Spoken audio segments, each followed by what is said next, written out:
People have been fascinated by dinosaurs for generations. I mean, we got the Flintstones, we've got Jurassic Park, and oh yeah, remember Barney the dinosaur? Yeah. So if you are one of those people that are really into dinosaurs and dinosaur fossils, then West 605 is the place to be.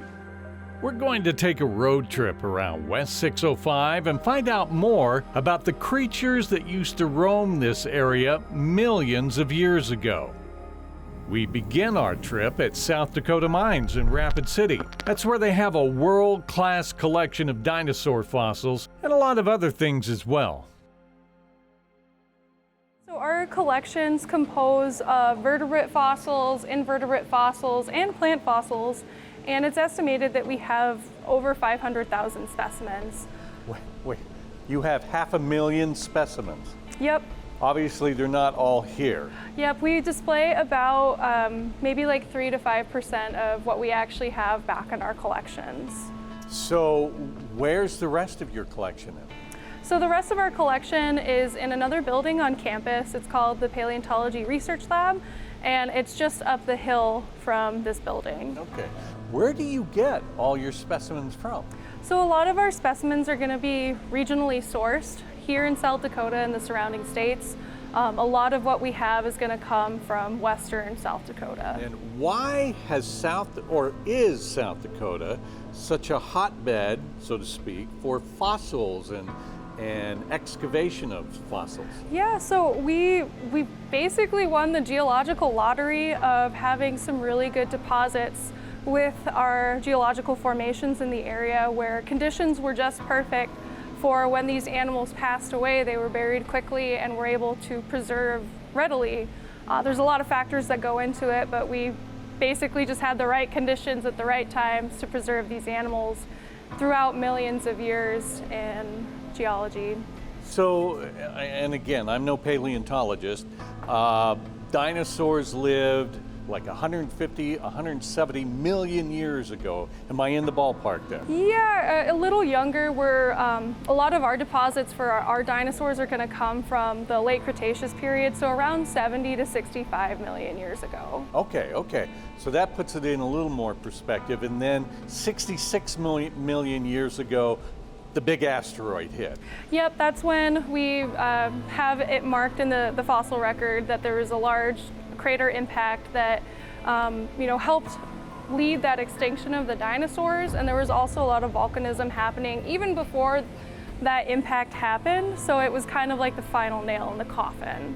And then I just read a report that for a while there was a little gap of information in that there weren't any fossilized dinosaurs that were alive when that asteroid hit, until one they just discovered in North Dakota in their Badlands area, and it actually has skin still on it. Am I in the neighborhood there? Yeah, I believe they have a mummified dinosaur up in North Dakota. I'm not as familiar with it since I don't live up there, but they do have something. I'm not sure what the timing is between the asteroid impact. But there are some sites in North Dakota that are thought to be from around that time period. What is it about dinosaurs, dinosaur fossils? What is it that is so magnetic to people? Why are people drawn to this sort of thing? That's a really good question. So dinosaur was coined, like the term dinosaur was coined a very long time ago, around the 1890s, and has become a part of pop culture since the early 1900s. It was the first cartoon that was ever produced. So if you've ever seen Gertie, actually in like the 1910s. Oh, that's right. I remember. Yeah. That it really became a pop culture term, and since then, like in the 90s, we have Jurassic Park, which really increased the pop culture value of dinosaurs. But I really think, at least from a personal perspective, seeing these beautiful large animals and their skeletons really invokes a sense of awe and wonder in children especially. It's something that people can kind of relate to, and that we used to have these crazy animals walking around the earth, and then it starts asking those questions like, well, why aren't they around anymore? What happened to them? Yeah. So we end up fondly calling paleontology a gateway to science, because it's something that so many people have a love for and a passion for. Okay.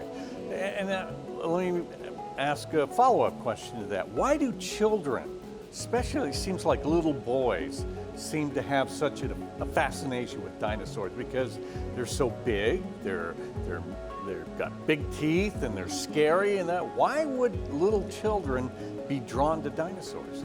You know, again, good question. I mean, I definitely was drawn to them when I was a child. Obviously, I think they were okay. just, you know, a part of our lives, and something that I know a lot of parents, you know, they had a fond memory of it, so they share that with their children, which certainly was the experience I had growing up.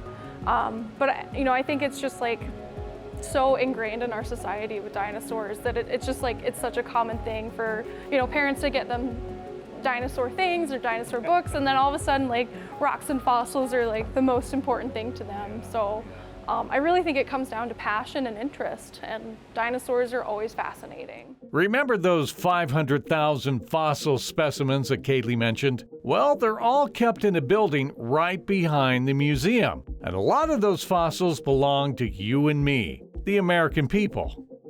So this is our vertebrate paleontology collection. This is our largest collection, just because, again, we have a very rich history.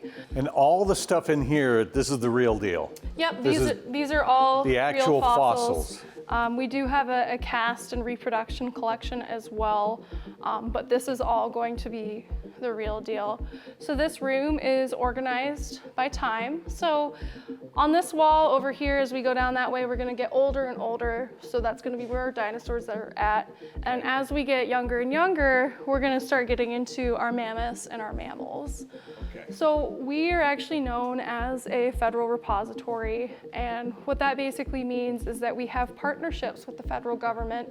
So Badlands National Park, Wind Cave National Park, U.S. Forest Service, U.S. Army Corps, all of those folks help basically pay us to store their fossils and take care of their fossils. They find them, you store them. And we actually will help find them for them too. Oh, okay. We will monitor or help monitor their lands, or if they get reports on their lands, we'll go investigate and sometimes excavate when needed.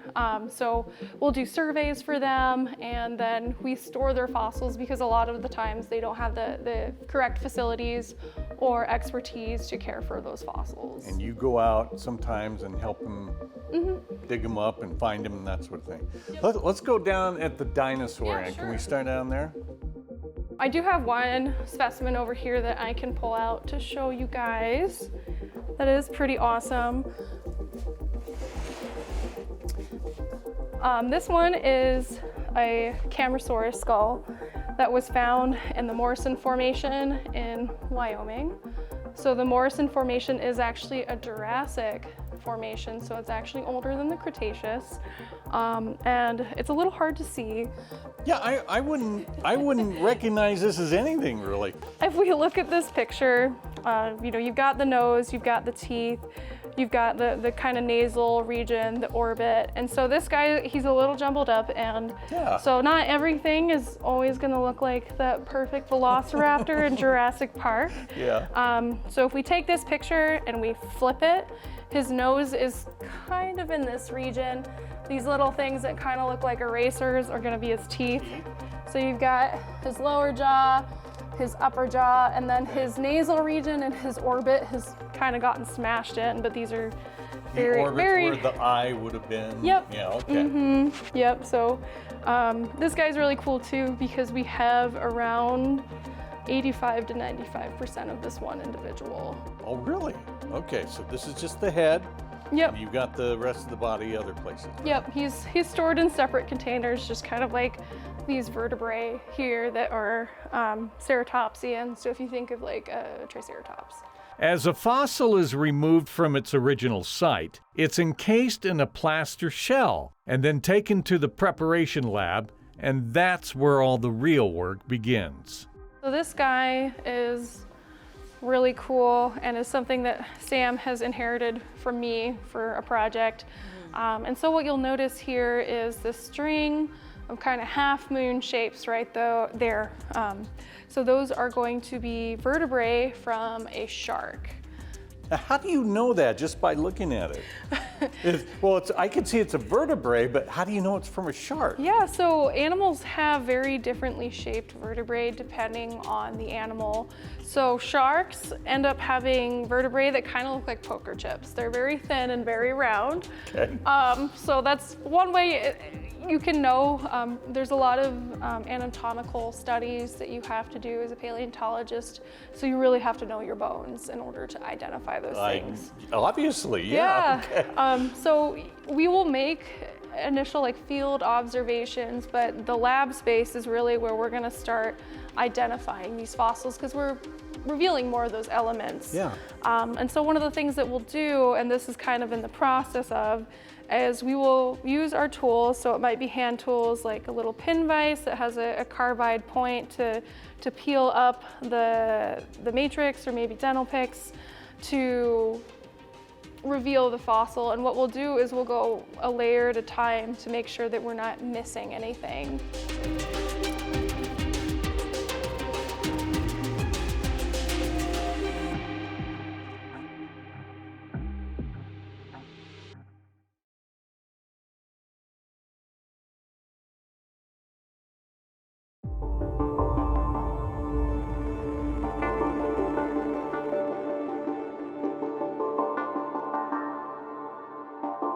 Next up on our dinosaur road trip is the home of one of the most famous dinosaur fossils in the world. He's a T-Rex called Stan, and he's the main attraction at the Black Hills Institute in Hill City. So Stan was found by Stan Sacrison in 1990. He went to a university and he showed them pictures, and they said it's just another Triceratops. We're not going to bother collecting that.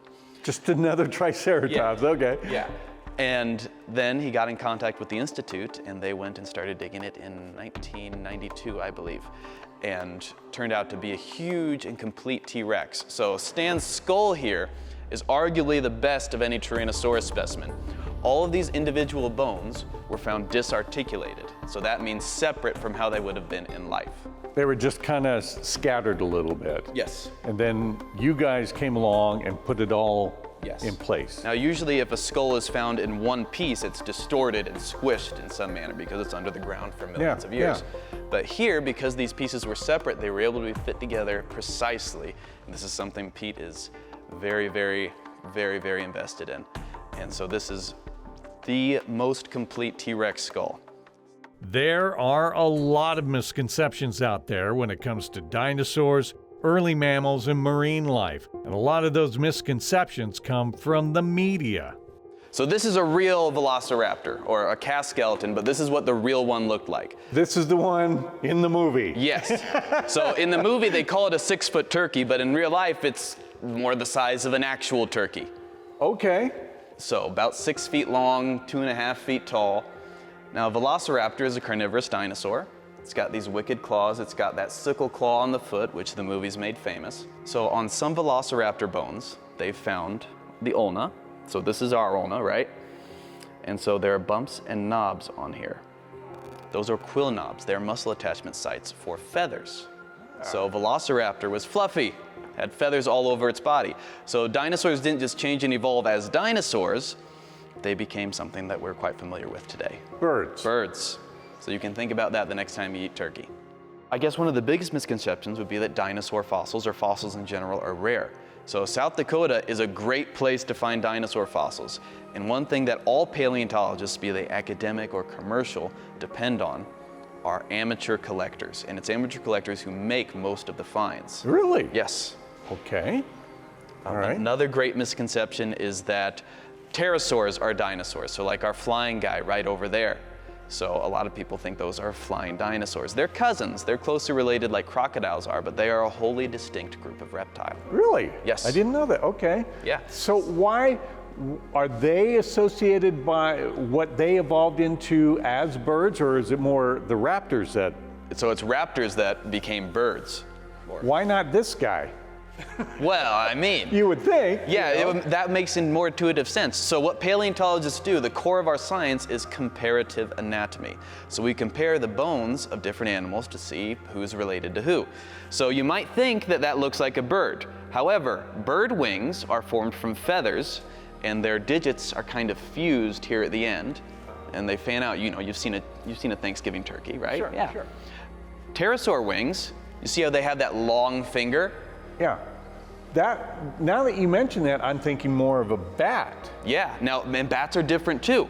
So bats, they have their one thumb claw, right? Yeah. And then this forms the wing, and then their other digits have become supporting the membrane, right? Yeah. Whereas that guy just has the one finger, and you can see he's got 3 fingers before that long finger goes off. So those differences in structure, even though they were probably doing very similar things, tell us that they evolved from different ancestors. Unlike the Geology Museum at South Dakota Mines, the Black Hills Institute is in the business of buying and selling minerals and fossils. So these are replicas on the top. These are White River fossils, this colored ones that you see here. And those would be ones that we would sell to a museum or a private individual. So if you want to have like a nice cool skeleton. Wait. There's just average citizens out there that like old skeletons to hang around. Why with. not? They're cool, they're interesting. all right. It attracted your eye, you were asking about them. Like, what is that? Yeah. And so some people think they're kind of fun little curiosities to have in their own collections. And that's really how natural history museums really started, is that people, just average people that had, maybe a little extra money, decided to buy things and put on display, and they started collecting more and more, and other people were interested in what they had, and they're like, this is a way that I can, share what I'm interested in with others, and they started inviting people over, and then they're like, okay, maybe I can make a 5 cents here and there, and have more people, and that's really the basis of like natural history museums. What's that like to go out in the middle of South Dakota, anywhere out where there's a whole lot of nothing, some places, and just start digging and hopefully find something there? What's that like? It's an adventure. It really is. It's a treasure hunt. Yeah. Right? A lot of times we're out more prospecting, so we'll be out just kind of walking the land and looking for any evidence of fossils coming up out of the ground. There's instances where we know there's going to be fossils, and then we'll sit down and actually dig.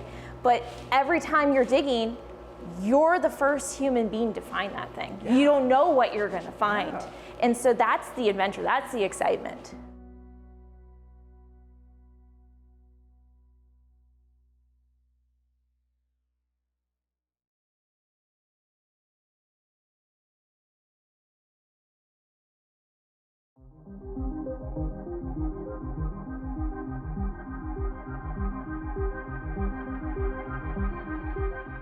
Our final destination on our dinosaur road trip is in Hot Springs. It's the home of the World Fossil Finders Museum, and this one specializes in mammal fossils. Because of the complexity of the animals themselves, the teeth. Because every time you see dinosaur fossils, sure, they're big and impressive, but their teeth are very, very primitive, and they don't have much to them. Mammal teeth are very complex. They're like fingerprints. When you look at the enamel on a horse, or look at an enamel on a camel, an enamel on a giant pig, or a mastodon, or a mammoth, or a giant sloth, they're all different, and they're beautiful. There's several pieces in here that nobody else has, and this is another one here. Only the Museum of Natural History in New York has anything like this. This is the world's largest land mammal. It's a giant rhinoceros. As you can see the picture of the runners compared to the height of this thing, 40 feet long, 20 foot tall. Imagine a rhino that big. That's from Thailand. And then this is that's an upper dentition of that animal. And here's an upper dentition I found in Florida of the rhino in Florida. And you can see the difference in size, scale. How did mammals, ancient mammals like this, coexist with dinosaurs? They didn't live with dinosaurs. The only mammals back in the dinosaur period were probably about that big, and that's it. Okay. Probably little mice, little tiny little rodents, that was it. So these are creatures that came along after the asteroid hit. After dinosaur. After Yeah, dinosaurs. because we're talking about 20 million years compared to 68 million years, the dinosaur period. Okay. So that's basically what I love doing in Florida. That's also from Florida, the three-toed horse skull, which is rare. And that I found in Nebraska, not far from here. Sioux County, Nebraska, tiny little three-toed horse. So dinosaurs were on the Earth how long? Maybe several hundred million years. I was Yeah, saying they like ruled. 100 to 150. I thought. And guess what? They're still around. They're just up in the air. There's up. Birds, absolutely. Oh, okay. I get what you're saying Yes, right now. that's where the birds came from, the dinosaurs. Okay. All right. You know, when you look at the anatomy, because I know the anatomy of all these fossils, and you start looking at the names and terminology of anatomy, the bird has the same terminology of their bones as a dinosaur. One of the largest and most impressive fossils at the World Fossil Finders Museum used to belong to an ancient shark. All the teeth are real in that shark, that megalodon. And that was the biggest, baddest animal that ever lived on planet Earth. I guarantee you that megalodon could bite the head off of a T-Rex in one bite. And where were these found? Just Found in North Carolina and South Carolina. You don't find giant shark's teeth like that here in this part of the country. You find them all basically on the East Coast and in California. So, but that's the megalodon. The World Fossil Finders Museum also offers classes and dinosaur camps for kids. So I did run a Dino dig camp. I ran a Eco Explorers, an engineering camp, and even a fish and fossils camp where we went fishing and then studied the linkage between prehistoric fish. so while the adults are just kind of oohing and awing through this place, you're dealing with the kids. I am, yep. Okay. And a wide variety of ages, like the Dino dig camp was for the little children, the 3 to 4 to 5-year-olds, and then obviously more of the eco-engineering type clamps were for middle school students. South Dakota Mines, the Black Hills Institute, the World Fossil Finders Museum. 3 great places that can transport you back millions of years in time here in West 605.